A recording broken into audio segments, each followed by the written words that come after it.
Hello, people, and welcome back to another episode of the Outbound podcast.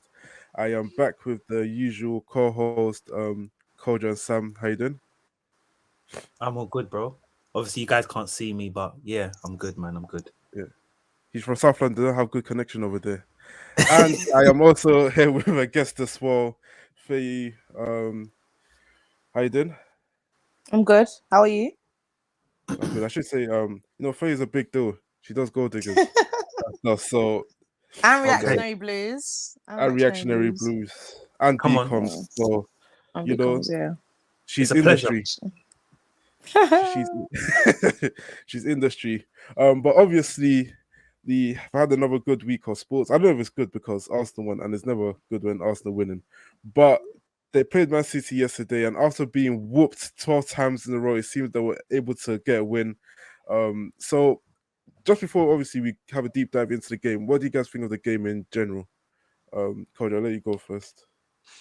Yeah, it was a bit of a scrappy game. I can't lie.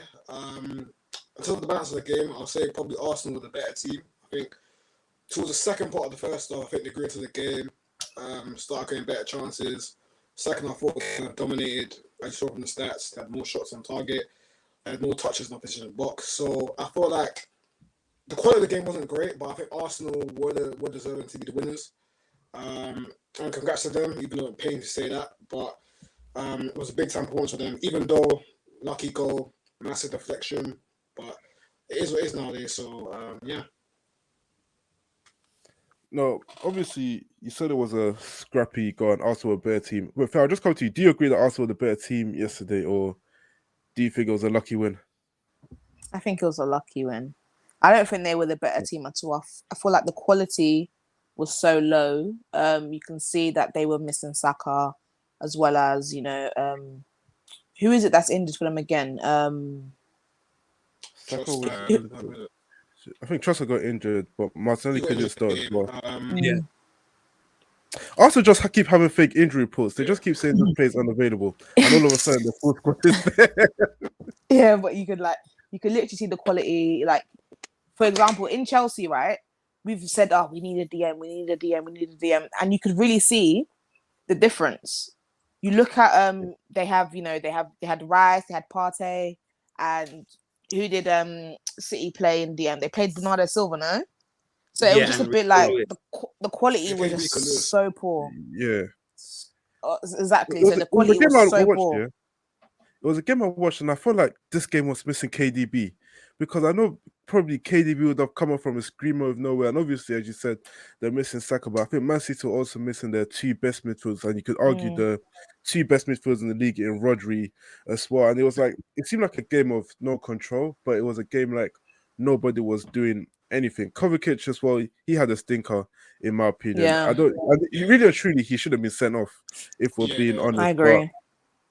as I said, we talk about poor refereeing decisions, but if decisions are going to go against Arsenal, Liverpool, and stuff, I'm not complaining too much. The attack as well, Haaland, he was just locked up. They won't let him out, and things like that. And obviously, by the way, Faye, if you didn't know, Sam is a Man City fan. I know, don't act too Oh, shocked. There's not many of them, but I'm gonna ask you, barely Sam. Where any. do you maybe there's even just one. I was speaking to him. But No, Sam, no, I'll just come there's a to lot. There's a you. lot of us. Don't worry. There's a lot of us. So I'll come to you and ask you, where do you think it went wrong for City yesterday? You asking me that, Richard? Yeah, Do you know what it is? I just think based on, like you said, was missing KDB, was missing Rodri. I think Pep didn't for the first time in age. I don't think Pep mind just going and getting a draw. And you can kind of see that Arsenal, in terms of how they played, they learned from the last two games where they played us and where they had more possession, but we had the better chances and had the better moments where we beat them 3-1 and we beat them 4-1. And I think having your midfield duo or your midfield consistent of Bernardo Silva, Kovacic, and Rico Lewis, there's not a lot of progressive passes there. And that goes on to your following question, or you saying Haaland got locked up. I think, yes, people like to run with that narrative that, yeah, Haaland needs to be a better all-round player. But when you're playing in a team that's got so much quality, we don't need our striker to be a Benzema or a Harry Kane because we have those players there. We just need him to be in the box to score those goals. Because when we didn't have it, when we didn't have a focal point, everyone was saying, "Oh, why is Pep playing a false nine? Why have we got players going wide, dropping deep?" So this is what happens when you're successful. Everyone just wants to find little nitpicks to kind of. Can I get at just you say with. something, Go Sam? on. Mhm. Because it seems like every single big game that you have, every single decisive game that you have, Yeah. Haaland is not a contributor at all. He does nothing. So when he looks bad, he Mhm. looks bad. And then that's when you can Horrible. see, why is he not doing this? Why is he not doing that? You don't say well, some of you say he's like the best attacker in the world, but if that's the case, he needs to show us something. This was a big game. You showed us nothing. Do you know what I mean? You did No, nothing. I think he had 0 shots. That's I- bad as a striker. I hear that, but anyone that knows ball or has watched Haaland, you already know there's nothing that he adds apart from scoring the goals. And at City, we're happy with that. If it was in the other team where you need him to do more, then that could be your answer. That okay, cool. We're saying this guy's meant to be the best player in the world, but he doesn't contribute. But in a team where you're gonna have better attacking players in those positions, where you're gonna have whether it's back in the day it was Sterling or whoever. So Riyad Mahrez, now you got Doku, Grealish, De Bruyne, etc. Those guys are going to make opportunities for him. That's going to be easy, where he's going to score tap-ins, and that's what we want. Because we've had situations where we haven't scored enough goals, or goals has been an issue where we wasn't able to close out the game against Real Madrid. So I hear it about the big games, but if you know ball, you know that okay, Haaland's not Mbappe. He's not going to be able to just make something out of nothing. He needs that service. So if your go-to is to say, "Oh, Haaland didn't do nothing," well, we know his main bread and butter is Kevin De Bruyne, because he does those progressive passes, get those balls where he can run into the channel or run past the defender and he's open. And if a team is playing tight on him and the balls are sideways, we know he's not going to do nothing. He's not going to do a step Okay, over. a follow-up question then. Go on. Because you said it earlier about how obviously if you've got you needed Haaland just to be there to score goals, that and everyone knows that City's main contributor has been KDB over the years. But then don't you think in a situation whereas as I mentioned before, after Haaland, 2 of your 3 best players are Rodri and KDB. When you don't have that creativity, don't you think as the main man in your team, we need to offer a bit more? Because although you're not going to look for him to start dribbling through the whole team, simple stuff as in maybe hold up play to bring others into the game, make it run to stretch the back line and stuff. I feel like Saliba did that, even though Saliba is not an easy job to do, but you can see what he did with Rob Hoberden last season, and a lot of people start saying towards the end of the season that Haaland was improving his overall game, but then all that stuff we didn't see it this game. So although he didn't have anyone to create for him, I still feel like at least disrupt the defense, and he wasn't able to do that. I hear what you're saying, but you got to realize the players that Man City play with on a wide out, they're not necessarily inside forwards. If that was at Liverpool where you got a Salah or you got a Diaz that they invert and they're basically inverted forwards, that would make sense, him holding up and doing that. But if you look at City's team, Doku's he's an out and out winger. He wants to get to the bar line and cross. You look at Foden's a bit of a mix and match. Like these type of games is where I expect more of Foden to bring out creativity and show people that he can be that successor to Kevin De Bruyne. Like if I'm looking for someone to do creativity in our team, I'm looking at Foden. Maybe even a Grealish. If you play Grealish, I think there's some opportunities there.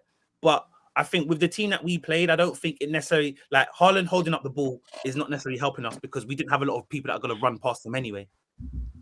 I feel like there's a lot of excuses for Haaland here. No, it's not excuses, because I never said we lost because Haaland didn't step up. I said, cool, we lost. It wasn't a great game, but we moved. It's one game. It's October. I think we can get past that. That's 3 losses back to back, no? Yeah. There's 2. No, it's not 3 losses back to back. I saw that it's 3 losses back to back. Yeah, you lost without There's 2 losses back to back in the league. 3 in the the one in the but still, that's you lost 3 games in a row. That's still it's not 3 losses back to back. I don't think you No, guys it can count. is. It's It not is. because Sorry, we you can count beat Leipzig. We beat Leipzig. So how's it 3 in a row? We beat Leipzig. Yeah, it's not 3. Okay. But 3 losses in the last 4 games. Yeah, but that's fine. But, yeah, that's fine. But it's fine for City. You tried to change the narrative, didn't it? You tried to change the narrative and said, "Oh yeah, it's 3 in a row." But it's cool. I know that's where the Chelsea fans. The Chelsea fans are used to that. So maybe that's why you got confused. Sam, Haaland, as good as he is, 50 goals a season, whatever, he hasn't scored against Chelsea yet. And I feel like you've had the Grealish, the Foden, the KDB.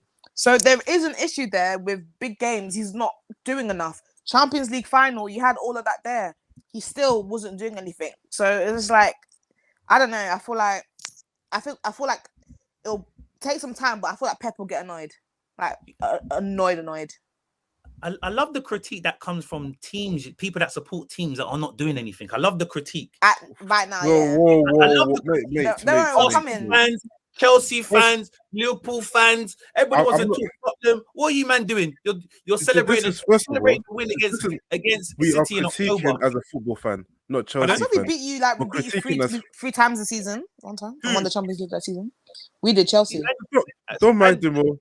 So we're going back to 2019. So we're living in the past again. But we did that. Okay, but in all fairness, what I will say is that this isn't coming from the point of view from a Chelsea fan, because I think some City fans will tell you this as well. Whereas if you're talking about the best, because this is one of the favourites, him and Messi are two favourites to win the Ballon d'Or, and I said that I believe that he should.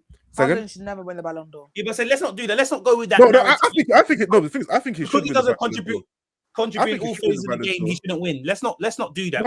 I agree with you. He should win the Ballon d'Or. But what I'm saying, that's my point. I'm saying if someone is a Ballon d'Or candidate, I do expect it to be more of a thing that sometimes rely on yourself, like to offer more than what you did. Now, as you mentioned before, I understand he's not a Mbappe type of player. He's not going to be Benzema, but I think that kind of performance was just shocking.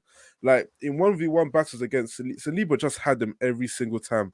And even from a physical point of view, I used to see some games from it. If I was to take another player, even though he's technically better, Diego Costa, from back in the day, even some of the games that he didn't feel like he was doing well in terms of goal scoring, you could see he was able to.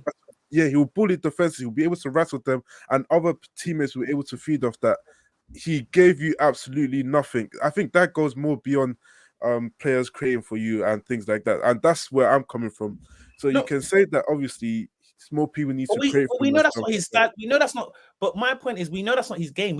He's not going to create something out of nothing, though. So there's no point judging him. And I'm sorry, but he needs to do that. He needs to be able to do that. He needs to be able to do that. What do you mean? When the chips are down and you have nobody to rely on.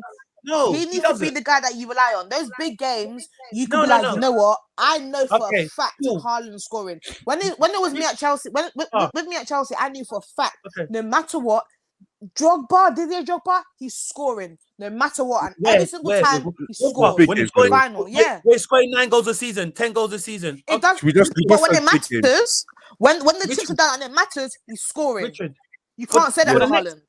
Richard, for the next 10 weeks, make sure you bring Feyi onto this podcast, because you know you got a run of death row games. Let me see when your big players step up, because I want you here. You know, we ain't got no big players. We've got kids, and I'm fine with that. It's a progress. It's a project. But Sterling can do everything, so he needs to step up, right?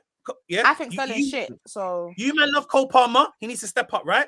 Maybe you needed Cole Palmer yesterday. He needs to step up. He needs to step up, right? Look at head loss over one loss. Caicedo. If you had an Arsenal fan in this thing, you needed Caicedo yesterday. You needed Caicedo yesterday. You needed Enzo yesterday. Enzo, there's a step up in the big game. Those next 8 games Chelsea have got, I need Feyi on the podcast every single Monday to hear the rubbish when the players don't step up. I don't hear no nonsense. Okay, you know what? Before we move on to the next topic, Kojo, you have the verdict, because obviously we've kicked you out of the fan base, so you're a Milan fan now. You tell you one.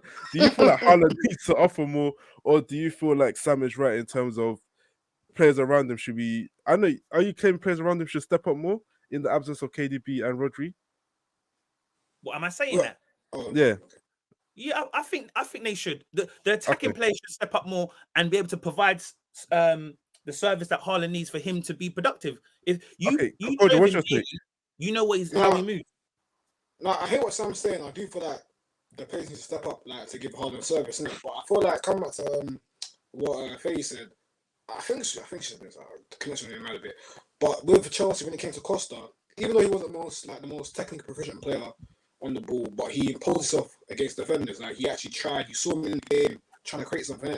And yes, his game, Haaland was non-existent. Like you didn't notice him. Do you know what I'm saying? So I feel like for him to put more of an effort to get on the ball, to kind of give defenders more of a challenge, I think that will kind of be more visible for us and say, you know what, it might not be great on the eye, but he needs to try and do something, innit? With Haaland, it's like he goes missing. If he ain't scoring, he's not doing anything. Do you know what I mean? Like, you can't really notice in the game, innit? And for a player of his stature and value, you want him to kind of at least have some sort of impact, whether it's maybe winning a header, do you know what I'm saying? Creating an attacking chance, do you know what I'm saying? Just being in the game, imposing yourself, innit? You don't have to be the most proficient player, link up with play. Doesn't really need to get assists as a striker. I agree with that, Sam. Like, you don't need to be doing a Harry Kane or Jesus, but just be more involved in the game. Like, actually make yourself, like, visible, noticeable in the game, innit? And I feel like too many times in big games or in decisive games, you don't really see that Haaland that we're seeing him scoring against Nottingham Forest or getting a hat-trick against Newcastle or, do you know what I mean, just kind of bullying, like, the teams which are below top 10, innit? So I He's got to like do that. that's why. He scored against every single Premier League team apart from Not Chelsea. Chelsea. Yeah, I get that. Don't worry. Let's not make it seem like he's a flat track bully. You don't got a Luton coming up next. He's gonna score 5 goals, and you're gonna be like, Let's not make it look like he's a flat track bully. That's all he knows. Small teams. That's all you he don't trying to knows. make it look like a flat track bully. He scored against every single Premier League team apart from Chelsea and Liverpool. That's it. Barely. So he needs KDB to hold his hands. Fair enough. But what I would say though is that I feel like for me, when it comes to the best player of the world, I don't think we know football fans. It's not really based on like the most talented footballer, really. Like, because Messi won at bare times, I think we kind of want that to be based on who's the most talented all-round footballer. But it's realistically based on who's the most impactful player on their team. And if you look at 2023, top 3, you say Haaland, Messi, Mbappe have been the most influential players on their team, respectfully, innit? So I don't think. Not really. No. I would say No. I can't put one from PSG. I can't put any from PSG. No, I mean, his World Cup campaign. No? Yeah, but we can't just base everything off a 4-week campaign. Like it's you played well over 4 weeks. Mbappe was good for PSG. Yeah, he was good. He didn't put mad numbers, but I thought his numbers for PSG last season were kind of standard for what he's been doing for the last 4-5 years. What happened in the Champions League? Yeah, but PSG Messi happened. What happened to Haaland in the final? But he won the trophy though. He was shit in that final. He was a top goal scorer. He won the treble. He was shit in that final. 53 goals. He was shit in that final. That's irrelevant though. I've seen Messi be shit or not even play in the final and still win the Ballon d'Or. He didn't play in the World Cup final, but he still won the Ballon d'Or. Who? Messi. Yes. Yeah, he did. No, I've seen Messi played in that final. No. So when Spain won the World Cup, was he in the final for Spain against Holland? Okay, I get a He point. still won the Who Ballon d'Or, are you right? talking about? No, he's talking about like what's it called? Messi has won the Ballon d'Or without playing. Like, so 2010 when Messi won the Ballon d'Or, Argentina won in the World Cup final and stuff like that. And which I agree, I get what you mean in that sense, but then I can't say that for Champions League because I do feel like there were other players that were so poor for PSG before I can look at Mbappe. I think Messi was horrible, and Messi's been horrible. That's what I'm Messi though. So No, we're wait, basing Sam, what's your Messi point on on Mbappe, though? everything. We're basing Messi on everything just on a 4-week campaign. So because he won the World Cup. But what did he do for PSG though? Tell me. No, in the whole We're talking about season, Mbappe. he won bare for Argentina, no? But this is a European Ballon d'Or's about what you do in Europe though. Yeah, no, What'd but you Sam, say? wait, Well, what's Sam's contention? I don't get it. Is it on Mbappe and Messi? I don't really get it. No, I'm talking about Messi. He's saying Mbappe. that Haaland needs to win Messi. it because he done the treble. He's shit, bruv. He's not scoring it when it matters. let him get 50 goals. I don't even give a flying X. Oh, okay. Shit. So Ballon d'Or is just a popularity contest now. I get it. It's always been that. Anyway, Yeah, so you it's need fine. to have popularity and you need to tell it when it matters. You can get 50 goals, but when the chips are down, you needed Rodri to score that wonder goal. But when it's your striker that you paid 50 million for, that you guys are doing side contract deals and pays agent 50 million and this and that, you want that from that guy. So why can't Rodri win the Ballon d'Or? Because Rodri's had a better season than when Modric won it. So why can't Rodri win the Ballon d'Or? Sorry, that's not how it works. Yeah. Hey, it doesn't work. I'm confused. Maybe Rodri can win but it. He could be in the top 5. Deserves. Fair enough. Expect him to do it with the City team. With the City team, what Modric did in 2018 with Croatia, bro. That's more of a great standard of success. But why are we always changing narrative? Why do we pick and choose when we want to use what's based on the country? Because Ronaldo's never won a World Cup or done anything in a World Cup, but he still won it in those seasons. So why do we keep changing the narrative? I don't get it. 1 minute because you do he's this in been World Cup, fantastic. Bro, Haaland's scoring against farmers and that. You got to be score against Real Madrid. I think that's a bit disrespectful. respectful there. Though. I don't think he's trying to get smart. He's not performing to standard in the most size games. I agree with you on that, Feyi. But my point was basically, come back to Sam. Yeah, I agree. I do think Haaland is deserving to be a Ballon d'Or nominee in it. Do you know what I'm saying? Because if we're looking at, he has been one of the most impactful players for City alongside Rodri and De Bruyne. So I'm not kind of all right. Yeah, I'm not kind of like contesting that Haaland is not deserving to be Ballon d'Or nominee. But obviously, I see where Feyi and Richard have their versions on Haaland's credibility. All right, so obviously just in that game as well, because I think although we can come here and say Haaland played crap, which he did, I do feel like on the other side, somebody did have to stop him, and a lot of the person that got applauded from that game was Saliba, and a lot of people are then saying the argument now there, or people are saying definitely Saliba is now the best centre back in the league. Do you guys agree with that? I'll just take it now. On merit, yeah, I think you can't argue that he's probably the best centre back right now on merit. Like on form, I think he's been sensational. He hasn't really put a foot wrong. I thought performance to face one of the best strikers in the world, arguably Erling Haaland, to kind of make it unnoticeable and just kind of show that confidence and maturity that I'm that guy, that I am the rock in the Arsenal's defence and in Arsenal's wall. And I feel like even last season now, like he had a great kind of standout season for Arsenal. And I feel like he's kind of like shown the doubters that, you know what, the hype that I had like 2-3 seasons ago when I was on loan at Saint Etienne and Marseille, it was deserved. So I'm very happy to like kind of say that, you know, Saliba for me is one of the best centre backs in the world at this current moment. But I think right now, on form, he's definitely the best centre back in the Premier League, and for me, easily a top 5 centre back in the league. Like to overall ability as a central defender.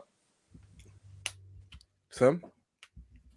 Look, Saliba's there in it, but I'm not reactionary like Arsenal fans and people, because you'll have 2 bad games and then people change their mind. So he's in the top 5, but I'm not going to say he's necessarily the best, because that always fluctuates. Diaz will go on a run and then they'll say it's Diaz, and then Garvador might have 5 or 10 good games and people will change it. So I think he's one of the top 3 best defenders in the league, but I'm not necessarily going to say he's the best. No, but when you say so far this season, in 8 games, that Saliba's been the most consistent, because Diaz has had a bit of performance where he hasn't really kind of been as resolute as he was last season. I'm not going to base someone best in the league off 8 games, though. No, but I'm saying right now, like on merit though, right now, like we're not saying definitively the best centre back in the Premier League. No, I think right now. I think when you talk about a small sample size, you have to give people who've got credit in the bank that you still have to say, you know, yeah, maybe over a period, 8 game period is X, Y, Z, but then you can't just come and say, oh, Saliba's the best because of 8 games. Like that's a very small sample size. No, but I'm not gonna lie. Even last season, he showed that he's top. So with what you're saying, who would you say is better than him? Did Saliba play against Lens? I can't remember. I'm just asking. Did he play against Lens? I think he did. Let me check quickly. Okay, then. Okay, cool. No, but I can't agree with what Sam is saying, because, and that's why I'm still going to stick with Ruben Diaz to be the best centre back in the league, because I do feel like, as you mentioned, I think that credit in the bank is something real in football. And even if Saliba might be performing better than him this season, I don't think Ruben Diaz is bad enough for. In fact, he hasn't even been bad at all. So I don't think his performances are dropped to the point that you can say Saliba has overtaken him.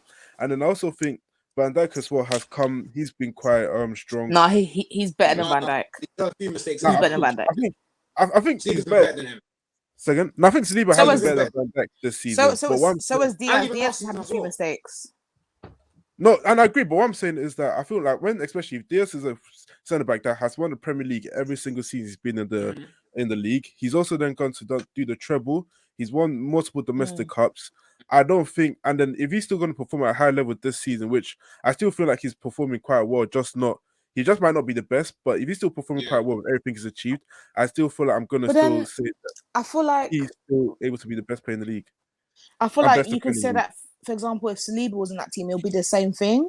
I don't know. I just feel like you can't use the fact that they've won this many trophies and whatnot, because obviously, it's a team sport. And for example, Arsenal, they bottled that. That's not up to Saliba. I feel like I don't think he's the best, but I definitely think he's top 2. So who's the other person you say is the best? For Fana. Diaz. Okay, What? so all on I say agreement is. it's top two. I Speak think to I say Fofana. top three. By the That's shield. crazy. By the shield. Um, Now back you said home. you said Gvardio. Who the hell's Gvardio? No, What's he no, done? I yeah, said, when he no, said that, I said, no, relax. I didn't say that. I said, no, I said people change. I said, oh, you can't say it because based on 8 games, I said Gvardio might have a good 8-game run, and people say, oh, he's the best centre back. Then they'll You change. can't think of any other That's defenders to have a good 8-game run. Yeah, I said, But probably, I it's said not the best just is Diaz. 8. It's not just 8 games though. It's last season No, as but well. He was very He's very good last consistent. season. Yeah. So that's my point. So Yeah. if you're talking about last season and we talk credit in the bank, then it's Diaz. You just answered my point. No, Thank but you, no, Faye. no. Yeah, but I said appreciate it. top two. My I said argument's top based two. on merit right now, though, on form right now. I'm not talking about overall who's the better defender, like throughout their careers. I'm talking right now this season. But Richard just said the same thing. City's defense hasn't been bad, and Diaz hasn't been in bad form. So if like I'm not contention. I'm just saying Saliba's been for me the most consistent defender this season. I'm not saying Diaz has not done his thing. I personally think for me, yeah, overall, I'll say Diaz number 1. Overall, him number 1. Number 2, I put Stones, and number 3, I put Saliba. That's my category. But right now, for me, Saliba right now. Why I Stones? don't know.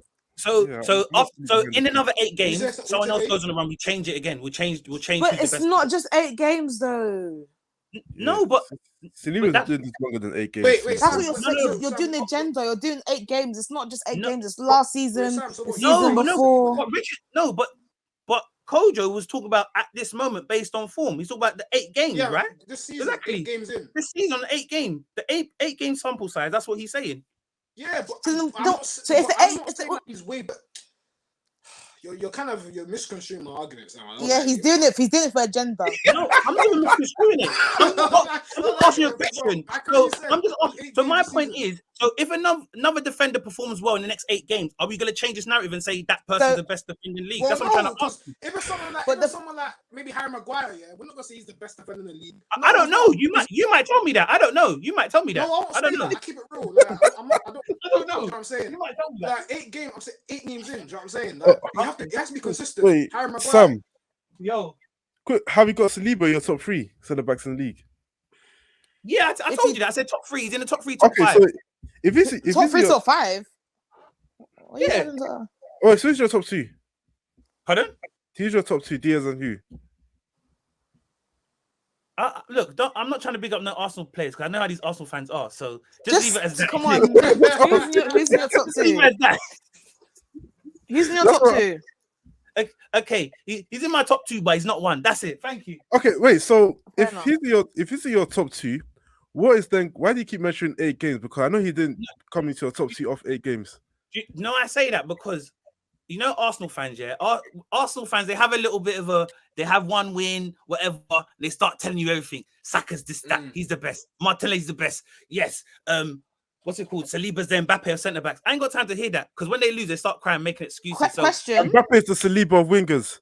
That's what they're Sam? saying now. yo, Who's in the league? yeah. Who's better than Saka in his position? No, I'm not saying that's not the case, but I'm saying I don't need to prop up these Arsenal fans so they can just be waffling. That's my whole point. Okay. But I think Salah's better than him. In his Sam, I can't lie. position. You should have full support for Saka. I can't lie. Really, Huh? you should have full Saka? support for Saka. We say You should have full support for Saka. You should be like, I do. He's my Niger boy. You're my that's what I'm brethren. That's my Nah, guy. man, he let the country down.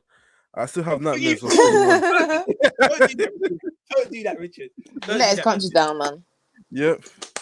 I still remember when Donnarumma saved that. That's what I keep saying. I was scared to take the train the next day. I thought a white man was going to push me because of what Saka did. Richard, So obviously, going forward, just the last part of football. Do you think this win should reignite Arsenal back into the title charge, or because I remember there was a lot of talk coming into the season, and everyone's thinking the transfer strategy, they weren't really impressed with it. I mean, especially coming to the sign of Havertz, they felt like they needed a new striker, and I felt like Arsenal wasn't really playing their best this year. But then going to beat City after City whooped them 12 times in a row in the league, I mean, surely must put them back into title contention or challengers. Do you feel like that win has done that for them, or do you still have question marks over Arsenal going forward? I mean, I always thought Arsenal were going to be in the top 3 this season. Whether they'll be much closer to City than they were last year, that was a question mark. But they're undefeated this season. I think prior to the game yesterday, I thought they were quite good. Obviously, not playing the most spectacular football as we saw last season, but they were getting results, and that's what matters. I thought yesterday it wasn't a great performance from them, but they got the win. They broke that kind of hoodoo, like you said, the 12 winning game streak lost to City and whatnot. And obviously, it's going to give them a lot of confidence, do you know what I'm saying? And a huge boost of morale, innit? Look, with Arsenal, yeah, I still feel like for me, they'll be competitive. Like I feel like they'll probably be around 8 points of City, maybe, if they don't get any more injuries. But I don't think they're going to win the league. Yeah, I think City are still number 1. I think they're still the definitive favourites. I still think Arsenal's biggest worries are the striker position because, again, like, Nketiah was trash yesterday. Jesus, for me, I think he was all right, but again, he's not going to get you the 25 to 30 goals that they need, innit? So, especially when you're going against Haaland and whatnot, I feel like that's going to be the biggest downfall for them kind of being champions, innit? So, and I just hope they don't do it. I hate Arsenal, man. Like, I really do hate Arsenal. I just don't want to see any sort of glory. They just chat bare. And yeah, it's just, I can't see it happen. But Don't want to see just them kind of keep succeed. on the real thing. I feel like they'll be competitive. I think they're definitely better than United, better than Chelsea. Liverpool, I'm impressed with Liverpool this season, but I don't know if Liverpool for me are gonna be consistent coming like when we get to the second half of the season because I have a feeling Liverpool are gonna get a flurry of injuries and whatnot. So we'll see how they handle that if that happens. But I think Arsenal are definitely better than Tottenham as well overall. So realistically, they should be in the top 2, but I don't know if they're going to be as good as they were last season and actually kind of get over the hurdle and actually being champions. But they should be somewhat competitive. I disagree. I actually do feel like they're going to win it this year. Really? City don't. God forbid. City don't look as competitive. Liverpool don't look good as well. Obviously, Tottenham's Tottenham. I'll be very surprised if Tottenham even end up times third. are still coming for them. But I really do feel like Arsenal, they're going to do it this year. They were so close last season, and obviously they bottled it. But now they've got different things, like they've got that partnership, or, well, not partnership. They've got the midfield 3 with Partey, if he stays fit, obviously, Declan Rice and Odegaard. That's been a real help. I don't know. Maybe there's something needs to happen to Kai Havertz, but he can, if he gets his mind right and everything and whatnot, he can also get 10 goals. They have Martinelli, they have Saka as well. Trossard's here now. Jesus as well, but like obviously he doesn't get all the goals, but they spread it out enough. They spread it out enough where it's not as bad that Jesus doesn't get the goals because they have a Trossard that can. They have an Odegaard that can. They have a Martinelli. They have Saka. Do you know what I mean? I actually do think they can do it. I actually do. God forbid, but I really do think they can do it. Well, we need to pray hard that it doesn't happen because. That's I'm so fasting for 40 days and 40 nights to make sure it doesn't happen. Because if they do, I've got nothing left. Yeah, I've got nothing left. I still have the Champions League thing. I'm running that to my last breath, but yeah. But then it's Sam, after they win the Premier League, it's only a certain amount of time until they win that Champions League. Like, it will come. That's what you're saying. It will come. They would have broken that thing. They would have had all this. They've won the Premier League. Now they're gonna add additions. Maybe they get, God forbid, they get Tony in January. They get this person. They get this. Do you know what I mean? They'll have that. Yeah. But on a hypothetical though, if they do that though, win the league or the Champions League, like obviously as a part-time Chelsea fan, that kind of will discredit Chelsea being a bigger club than Arsenal because they've now achieved what they've been missing for so long. That Champions. Well, we've got. I don't really care about that argument. We've got 2. No, we have more Premier League trophies than them. I think we're the biggest club in London by far, innit? Even though but they're Chelsea, not. And I don't. But they can have that case. Like I can give up to them. So you know what? No, because we have 2. We've won everything. Even if they were to win the Champions League, they haven't won every single trophy. We have, so. No, I agree with you, but I can hear Arsenal fans getting that point, and when they talk, it's going to be like a whole So they won't win. They won't win the Champions League. I'll be surprised if they get to the quarterfinals this season. No, I agree. All right, we'll see what happens. Obviously, I think we're going into the international break now, if I'm correct. So Yeah. We're gonna see what happens on the other side when Chelsea do take on Arsenal, which will be a game for bragging rights because After they win, I'm Gonna be- definitely coming at Chelsea now. I'll be real. we're not competing for anything. I would say yes to hear me. Nothing. Yeah. Anything. Yeah. All right. Just moving on. Obviously, Formula One. It's a sad. It was a sad week. I don't know if it was a sad weekend or not because, really and truly, It's a sad week. I really accepted my faith like weeks ago that Mhm. Verstappen was obviously going to win his 3 or 2nd, whether we want to look at it, title of his career. But before we get to Verstappen, I think probably some are able to speak more on this. What's that? Or you can speak more on it as well. Do you think Piastri is the best rookie that's been in Formula One since Hamilton? I know a lot of people still talk about Verstappen's rookie season and Charles Leclerc's rookie season, but then I think as a newer Formula One fan, I think what Piastri's been able to do. I mean, he won the sprint race. He's now had 2 podiums in his career. I think back to back. You guys tell me, is he the best rookie or is there someone else that's better? That's a tough one because I hear what you're saying, but you got to look at like different generations and what they had to deal with in terms of the setup of the car and what they dealt with.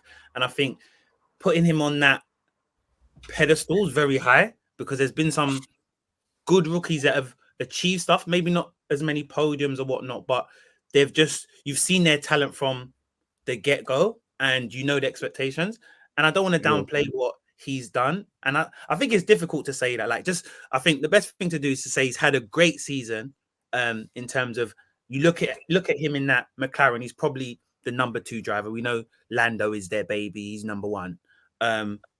But I think it's difficult to kind of say whether he has had that best rookie season since Hamilton, because there has been good rookies that have had good seasons and you've seen the talent. But I will keep it open-ended and just say, I don't know. He just had a good season. I don't want to kind of put him on a high pedestal or diminish what he's achieved so far.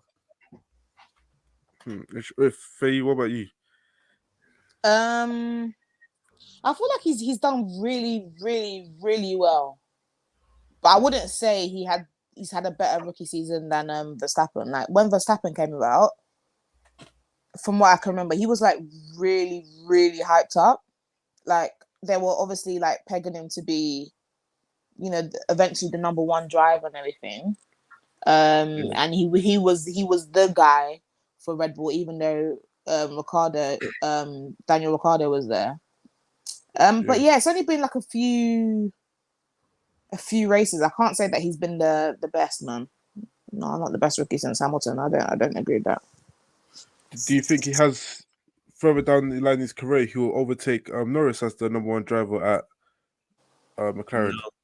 That's a straight out no. Wait, has he won a race? Has he won a race this season? Lando?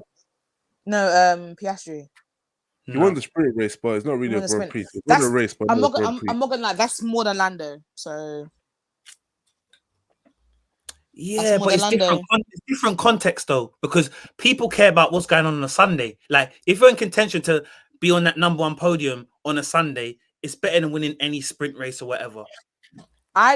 What I would say is where I disagree now is that things have changed. So the fact that the sprint was what made Verstappen win anyway, it just shows that the sprint is important now. And he was on the podium or whatever. Do you know what I mean? I feel like he's done more than Lando. Lando's been here. He's been it's Lando Norris, cheeky chappy guy. Oh, he's gonna get his win. He hasn't won nothing yet. Yeah, he bottled it. He bottled it last season, and he's been bottling it this season as well. And I think what I would say is you don't like Lando. I can tell already. I don't like Lando. No, I can tell already. Ah, shit. Lando Norris, yeah. But when she said he bottled it, from when she said he bottled it, I said yeah, she don't like him. What did Lando do to you? I don't know. I feel like at first I liked him because yeah, he was little cheeky, whatever. But then I was looking at him and I was like, first of all, what's your race? Okay. What is it like? That's what I don't know. Like he's playing defense. He's ambiguous. Yeah, racially ambiguous. He's racially ambiguous. And then I feel like he's been proper buddy with Verstappen. I don't like that. I feel like you should have morals. So I don't like that. And people are I see, pegging him. Oh, he's the next one. He's the next one. No, he's not. I don't think he's better than I think Piastri. he is, you know, So Fredo. I think you no. put him in an elite Mercedes, yeah, or an elite Ferrari. He's giving Max Verstappen fits because I don't he's think so. doing stuff that Max will do though. Like Lando likes to take risks. He's all about speed. And he grew up watching Hamilton. He's been racing against all these young guys, Leclerc, Verstappen, Russell for time, and he just got that dog in him. Like I think you put him in a good car, he's there to challenge because we've seen what he's done in the McLaren. That's not that great. So with this McLaren car, that's basically quite fast, right? Mm-hmm. You put Lewis in that, he's winning. He's winning. Even yesterday, it was Lewis's thing to win yesterday. You put him in that, he's winning that. Yeah, this guy's Lando hasn't got that. He hasn't got that. He will. I'm telling you right now. Remember this. He will never win a world title. He will never win it. I'm telling you. He will never win a world title. Lando is like Verstappen. He's got his team on ropes because they know Lando can go to any team that he wants, and at some point, a seat's gonna open up at Mercedes, a seat's gonna open up at Ferrari, and they're gonna catch Lando's eye, and he's gonna be like, you know what? I've been loyal to McLaren for how many years? We haven't won nothing. Let me go to one of the big boys and get a championship there. I think he's gonna win it. He's not good. I promise you. But like you said about Verstappen and Lewis, one thing that they have, right, that the others, a lot of them don't have, right? They're a C word. They are. Yeah. Lando's not that, and he hasn't got that. All the world champions that you could think of, all those champions, that you could think of, they're C word, Lando hasn't got that. He hasn't got that. No, he's not gonna win it. He drove. That's why Charles. Go on. I love Carlos Sainz. He drove Carlos Sainz out of that team. He drove Ricardo out of that team. Like he has got that. Like he might come with that little puppy dog face, but under the radar, he's pulling the shots. Because how many times have you seen? He's not, man. How many times have you heard on the radio where he always basically tells Piastri to get out of the way because he's quicker? And even when I think he's because there's been number of races that I feel like, and obviously I think because Piastri is his rookie season, he probably obliges as well, which Piastri is shown to be a really good team player. But I do think Lando has quicker just overall. And even I remember watching Drive to Survive one time where they asked him when Daniel Ricciardo was having a tough time, and they asked him about it, and he just basically said, paraphrasing, like basically that's what the business is, adios, new person in kind of thing, innit? The only downside I will say I have about Lando Norris, and I'm a big fan of him, is Formula One is always about, especially when it comes to winning world titles, who can perform on the highest pressure. And I think he's had two, real opportunities in his career to win a race, which I think a lot of people go back to Russia 2020, I believe, and then also yesterday as well. And I think yesterday he kind of fucked up twice in qualifying. And Silverstone, don't forget that Silverstone as well. Oh yeah, where he lost. Did he win? Yeah, but that's because it's his fault. He went onto the tires at the wrong time, and then Lewis made the right choice, and then Lewis won. He should have that, man. He should have that knowledge. Silverstone, he should have won. But why didn't he win? Why didn't he win? Inexperience. He made the decision at the wrong time. Lewis just waited. You see, he ain't smart. He ain't smart. Just like George will never win a world championship. This one will never win it. Yeah. With George, I don't think George is winning one. You're right. I agree with that. Yeah. All right. Okay. So speaking on George then and Mercedes. First of all, I'm just gonna ask you, who was at fault for that crash yesterday? I know Hamilton came out and said that obviously it was 100% his fault and stuff like that, which I get where he was coming from. The only reason I started having doubts was because when they came out to say they had a discussion about this to basically saying Hamilton will be quicker off the line, blah blah blah. He's more likely to overtake you on turn one. And I started wondering that if you already know your teammate is going to overtake you, instead of trying to overtake Max, why are you more defending Lewis? If that makes sense, even though Lewis could have left more space. Second. So I saw somebody on Twitter say, I'm deep in it. If there was a discussion about Lewis going ahead because he's on sauce, so he can tap Verstappen, right? Why was George trying to defend against Lewis? Because he's been doing that. He's been doing that for races now. It's like he's forgetting that he's driver number 2. He's driver number 2. I don't know why he feels like he's driver number 1. Even at Lewis's old age, he's still number. Do you know what I mean? Like he You know still what it needs to is? watch it. It's He's because he getting beat his Lewis egos last too year. innit? mad. So because he beat him last year, he thinks, oh, it's only Jensen Button and is it Nico? Yeah, Jensen Button and Nico that's beat Lewis Hamilton. So he thinks, oh, I beat him last year. I've got a privilege. I should be number one. And I saw something on Twitter time ago. It's like it's a sport kid privilege now, isn't it? These young guys now, there's no more respect in it. They just think, oh, I had more points than last year, even though you didn't do anything major. But now I should have some validation in that team. But you got to realize that Lewis is the OG. He's the GOAT. Like you can't really chat to him. And we've seen what Lewis has been doing in this car, and he's been outperforming George, to be honest. And there's been situations where George is, like you said, Feyi, where George knows that I can't do nothing in this race, or I'm not competitive, but I'm holding back Lewis. But if you're a real team player, you're like, okay, cool, Lewis, do your thing, innit? It is what it is.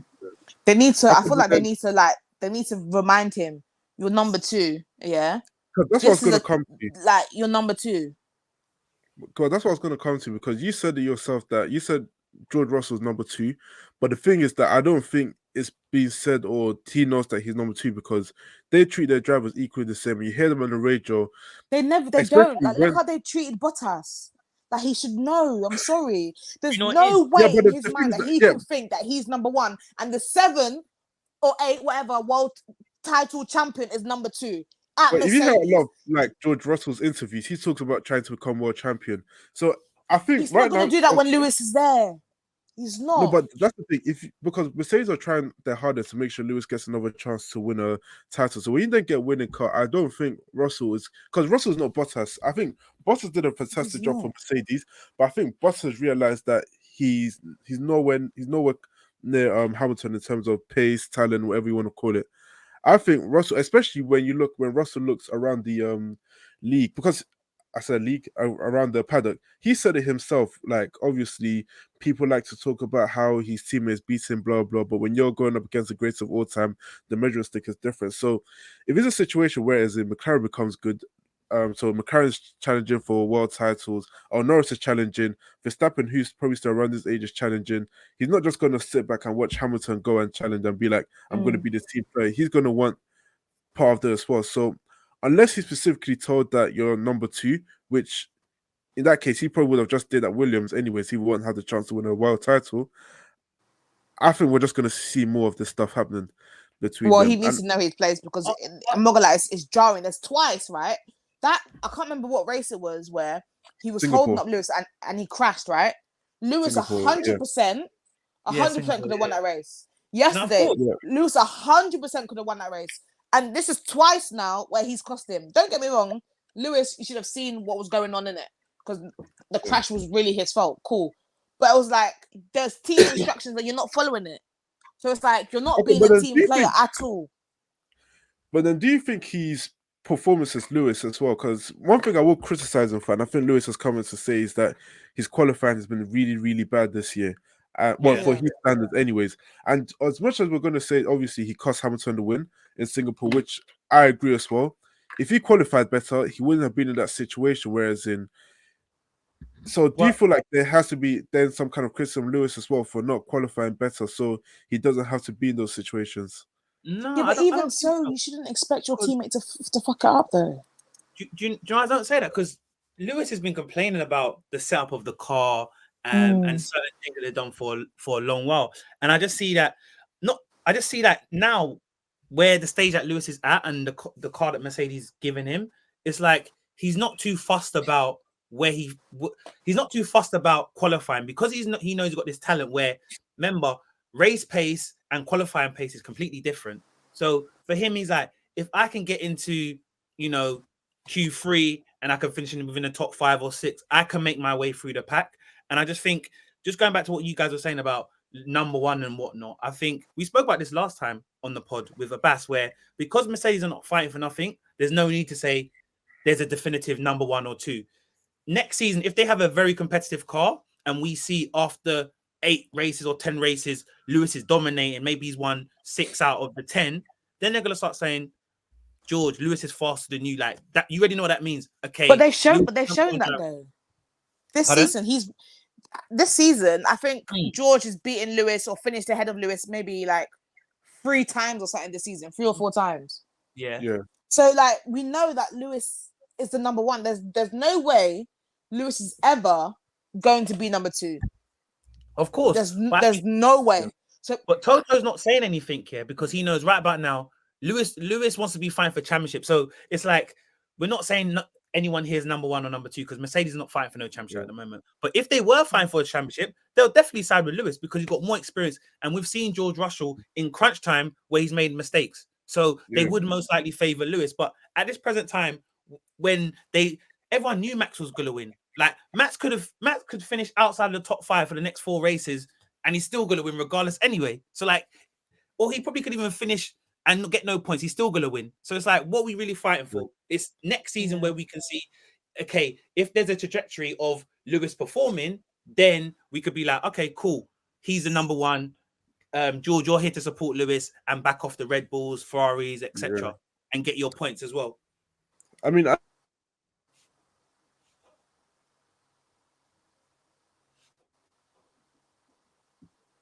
Richard. Yeah, I thought that was me, Feyi. Yeah, it's raising. I don't know, man. I just feel like it's really pissing me off, though, man. It's really like his ego is too much. Yeah, no, I hear you. And for me, ever since like Mercedes' performance has kind of dipped, like I love F1, but I've been in and out of it because I think Formula 1 at this present time is only good when there's competition and everybody wants to see the best racing the best. So if you're able to see Max in his best Red Bull and Lewis in his best Red Bull, that's Hollywood. That's prime time viewing, isn't it? But right about now, I don't even need to tune in. I could be like, oh, Feyi, who won? Oh yeah, Max. I already know Verstappen won. Like that's how boring it is. Where I don't need to watch it. I can ask you, oh, the race went ahead. Max won, right? Yeah, he won. It's like it's crazy. It's really boring now. Like you just know, especially towards like the start of the season, Max can finish last in qualifying, and he's gonna finish first. Do you know what I mean? Exactly. It doesn't matter. It's gotten so boring, man. Yeah, I didn't really watch. I watched the as soon as Lewis came out, I turned off. I'm watching it. Do you know what? Like I wasn't even in. I was out, so I was watching my phone in it and just checking it. Then I saw Richard posted that Hamilton's out. I was like, okay, cool. I don't even care what happens now. Max is probably gonna win. Yeah. I don't know where Perez is gonna come and whatnot. So I didn't really pay attention. But Richard said he got kicked out, so I don't know if we're gonna continue the pod or he wants to continue it. But it was good meeting you, though, Feyi. And you too. Good to know what you're doing. So you said you're on Gold Diggers podcast and what else? Reactionary Blues. Okay, cool. Chelsea podcast. I'll definitely go and follow that. Keep doing what you're doing. Love the sisters succeeding in this sports media. Yes. So, guys, that's it now. I'm the host at the moment. Richard's gone, so I'm gonna take over for now. But always like, share, subscribe, all that good stuff. You can see the social at the bottom at Out of Bounds Podcast. Appreciate Feyi, Kojo for jumping on, and you'll see us next week. Take care, guys.